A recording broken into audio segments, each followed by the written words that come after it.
Salut à tous, c'est Mike pour Entre Rôlistes. On est encore sur Octogone, on est le dimanche matin, on est sur le stand d'Eldercraft, je suis avec Fibre Tigre.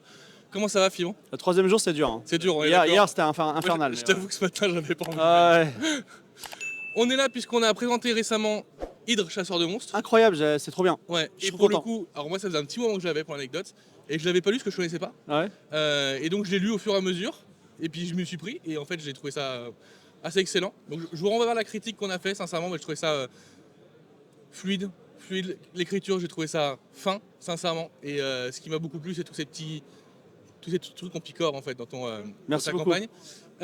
Qu'est-ce que tu as là? T'as Aria évidemment sur le stand que tu as. Qu'est-ce que tu as à présenter sinon d'autres en ce moment? Aria, on a Stars qui est une campagne de science-fiction. Mais puisque tu as aimé Hydre, on peut mettre le spotlight sur un truc assez intéressant qui est le double noir de Hydre, Oui. qui s'appelle 79. Donc là, c'est le coffret collector, il y a Hydre et de l'autre côté 79. Et c'est très rigolo, c'est OSS 117 Ok. en 79. Et le pitch, c'est Jacques Chirac, qui est à l'époque maire de Paris, qui veut créer le musée Branly. Il prend 4 gars, dont un cambrioleur, un diplomate, etc. Donc les 4 joueurs. Il se fait une équipe de bras cassés. Et il leur demande de chercher une œuvre d'art incroyable qui est en Chine. Mais ils vont d'abord commencer par l'Italie parce qu'elle est en vente aux enchères, puis Los Angeles. Donc ils font vraiment le tour du monde. Ambiance OSS 117. C'est-à-dire, en fait, ça fait partie de l'ADN du jeu. C'est-à-dire qu'on est en 79, une époque où on fume partout, mais vraiment tout le temps. On est un peu misogyne, complètement sexiste. Les femmes ne conduisent pas les voitures, tout ça. Et même un petit peu raciste, c'est-à-dire, vous avez le droit d'aller en Chine et de vous taper un scandale parce que vous pouvez pas manger un bœuf bourguignon, quoi, tu vois. Oui, Et oui, oui. voilà. Et donc c'est totalement l'esprit. Et le jeu, il est très documenté sur l'année 79. C'est vraiment genre une encyclopédie. Et en fait, c'est une année vraiment très intéressante parce qu'il y a un conflit Iran-Irak. Il y a Saddam Hussein qui est l'ami de la France à l'époque. Voilà. Et évidemment, à un moment, on va aller en Irak, etc. Et donc, c'est vraiment très rigolo.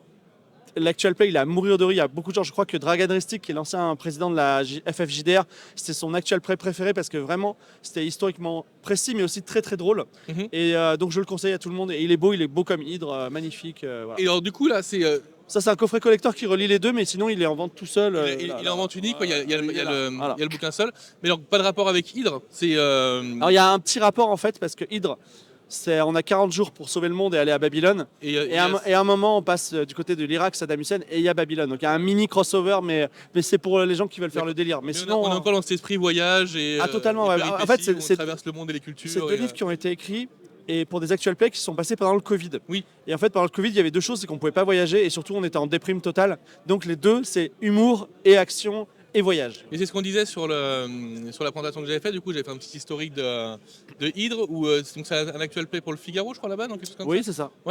qui avait été filmé donc, pendant le Covid. Et du coup, moi, je le connaissais pas. J'étais passé complètement à côté. je t'avoue. Ouais, c'est un petit truc. Et j'étais agréablement surpris quand j'ai lu le bouquin parce qu'il est très chouette, il est facile à mener. Concrètement, en termes de préparation de jeu, ça coule de source en fait. Bah, tous nos produits, c'est une demi-page de règles. Hein. Mais oui, non, mais c'est ça. Les règles sont simples. Et même pour le MJ, en termes de préparation de session, en fait, vu que tout va s'enchaîner et toutes les actions qui vont être faites, voire Ouais. les petites répercussions plus tard, c'est super simple à préparer. Et c'est plaisant d'avoir des campagnes. C'est une vraie campagne. Hein. Oui, avec un C'est- début c'est et une clair. fin. Avec un début, une En fait, fin. vraiment, On voyage, il y a un côté un peu pulp et tout. chez Eldercraft, on essaie d'aller à contre-courant du gros bloc du jeu de rôle qui est de dire très peu de règles. Donc une demi-page de règles, c'est-à-dire que même les jeux simples, indés, il y a quand même parfois 10 pages de règles. Oui, oui. Je parle pas de Donjons et Dragons, 300 pages de règles. Donc à part, il y a ça. Et le deuxième truc, c'est qu'on propose toujours des univers fermés. C'est-à-dire, tu vas faire la campagne et tu vas pas y revenir, d'accord, mais par contre, tu auras vraiment vécu l'aventure et tu auras terminé l'aventure. On propose et moi, il y a des choses qui me frustrent beaucoup parce qu'il y a des très beaux produits qui sortent en France ou aux États-Unis, surtout en France, dans la scène moderne. J'en ai un à côté, par exemple, Myr, tu vois, Oui. qui présente un univers, mais c'est magnifique, mais on n'a pas la fin. C'est-à-dire, c'est des univers qui progressent et on ne sait pas comment ça peut se terminer. Et du coup, on sera toujours dans cette espèce d'entre-deux. On sera des acteurs d'arrière-plan, tu vois. Après, il y a toujours le principe s'il y a une fin, au bout d'un moment, c'est que la gamme s'arrête. Ouais, c'est vrai, On mais développe plus derrière. ouais, bah, voilà. Mais nous, en fait, pour Aria, tu vois, l'univers ne meurt pas. Mais par contre, enfin, Oui. tu vois, le Seigneur des Anneaux, la Terre du Milieu, elle meurt pas à la fin du Seigneur des Anneaux, Oui. mais t'as vécu une grande aventure qui s'est terminée. Une épopée peut se Mais, finir et une autre commencer. Je dirais qu'il faut avoir le courage d'écrire une fin. Et puis souvent, parce que la fin, elle est toujours décevante par rapport à. Tu vois, il faut mettre une fin, il faut dire résoudre les mystères. Ce sera toujours décevant par rapport à ce qu'on peut en attendre, mais il faut le faire. C'est très important pour moi. Et moi, mes jeux de rôle préférés, ce sont des jeux qui proposent un cadre qui a une fin. Tu vois. C'est quoi tes jeux de rôle préférés d'ailleurs? Je vais donner un exemple. En indé, alors mon jeu de rôle préféré, Ouais, je suis très l'appel de Cthulhu, mais tu vois, l'appel de Cthulhu, il a des campagnes autoconclusives que j'aime beaucoup. Oui. Et il y a un jeu très ancien qui est pas très connu, que j'aime beaucoup, qui s'appelle Sable Rouge. J'adore le contexte. Et en fait, vraiment, ils disent, vraiment en page 3, ils disent le grand méchant, c'est cette personne-là, elle se trouve là. Et en fait, c'est cool. Tu peux décider de faire ta campagne en arrière-plan, les gens sont des anti-héros qui vont vivre des aventures, mais tu peux aussi dire, ok, on va faire une épopée et on va tuer le grand méchant parce que je sais où il est et je sais qui c'est. Et après, c'est terminé, tu vois. Et ça, je trouve ça très intéressant. Là, aujourd'hui, du coup, tu as Arya qui est un mastodonte maintenant, on peut appeler ça comme ça. Ouais. En termes de vente, on est d'accord, c'est moins mis en avant, clairement. Hydre et compagnie, je suppose. Est-ce que tu arrives, toi, du coup, parce que Arya, ça va prendre beaucoup de temps quand même, je pense, à écrire d'autres choses? Alors, Parce que moi, j'écris pas tout. Moi, en fait, déjà, tu vois, j'ai une émission, un actual play, Ouais, qui bah est oui. vraiment très très gros. qui va prendre beaucoup de temps. Enfin, Pour te donner une idée, il y a 26 personnes derrière chaque épisode, tu vois. Donc, Ouais, ça, on les voit pas. Voilà. On voit les non, mais joueurs, oui, c'est c'est-à-dire clair. et l'actual play en termes de chiffre d'affaires, en termes de présence, tout ça, c'est vraiment énorme par rapport à la production papier. Mm. Donc, moi, en vrai, je suis content que ça existe, mais si ça n'existait pas, ça aurait très peu d'impact sur ma vie. Tu Oui. vois. Et donc, quand je fais un actual play, moi, je crée toutes les données nécessaires pour avoir un scénario d'actual play. Mais tu sais, un scénario de partie de jeu de rôle, parfois, c'est des notes sur un post-it. Donc là, pour un actual play, c'est pas ça. On l'écrit bien. Mais le produit final, c'est pas moi qui l'écris. C'est-à-dire qu'il prend mon scénario, et il va le foisonner, c'est-à-dire il va rajouter 50% de trucs en plus. Après, il va être maquetté, etc. Et donc, ça a l'air d'être beaucoup de production, mais déjà, c'est étalé sur 6 ans. Et aussi, je produis pas tant que ça. Alors, enfin, tout mon effort est concentré sur l'émission et pas sur la production Ouais. de ce type de Et en jeu. fait, ils reprennent l'émission pour pouvoir en tirer les. Exactement. Ok. Ouais, ce qui explique que tu arrives à avoir cette production-là. Parce que pour le coup, faire les deux, en termes de charge de travail, ça serait trop colossal, clairement. Exactement. T'as quelque chose de prévu là? Donc ta Stars qui est sortie, c'est la. Non, Star, c'était très ancien. Ça C'est date- très ancien? Ouais. C'est Donc- Galaxy, c'était. Est-ce que tu veux dire les prochaines sorties, c'est ça? Ouais. On a déjà fait en financement participatif un truc qui s'appelle les Tribunal des Dragons. Dans l'actuel play, ça correspond à la saison 5, 6, 7. Mhm. Et ça sera livré courant 2025. Ok.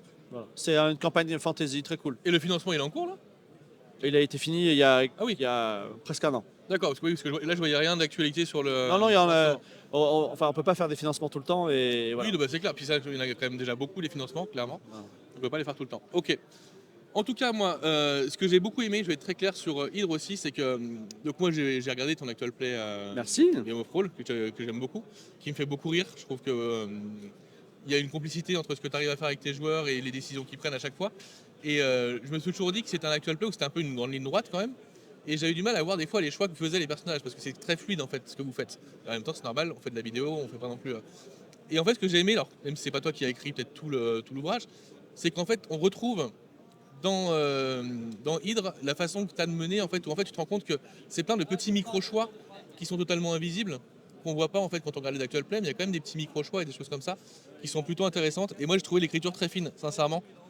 Et je l'ai pris comme un petit bonbon sur beaucoup. Je lisais beaucoup, vu qu'on fait de la critique d'ouvrage, la critique de la présentation et de la vie.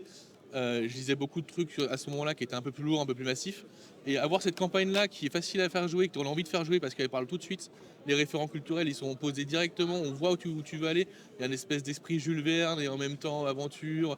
Ça fait penser une version un peu Club des 5 des masques Nyarlathotep, tu vois. Oui. Je trouvais ça super intéressant. En fait, Cthulhu, en fait, quand on joue avec des joueurs, les joueurs sont souvent des gros bourrins. Des gens qui ne sont pas là pour réfléchir, Oui. il faut s'amuser. Et en fait, Cthulhu, il est très paradoxal, et les masques en particulier. Bah, C'est que tu es censé être dans une ambiance gritty où les gens meurent et tout, etc. Et en fait, j'ai créé leur personnage, ils ont 2 fusils à éléphant. Tu vois. Alors là, on a dit, ok, vous voulez jouer à ça?